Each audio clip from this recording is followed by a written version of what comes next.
তোরা কইছিলাম এরকম করিস না, এরকম করলে কান্নাকাটি ছাড়া উপায় নাই।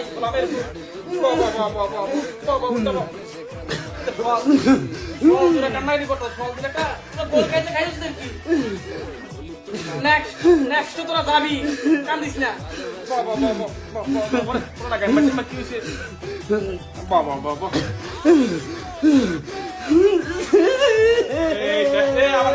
আবার কান্না শুরু করছে। মাইন্দার পর মাইন্দা কইছিলাম না যে এত বাড়াবাড়ি করিস না। এই যে 5টা স্টার নিয়ে যে আলামত শুরু করছ, মাইন্সের নজর লাগছে। তোর কথা বলো, মাইন্সের নজর লাগছে। কাকা ফল না ধরে কিছু খাইছে না।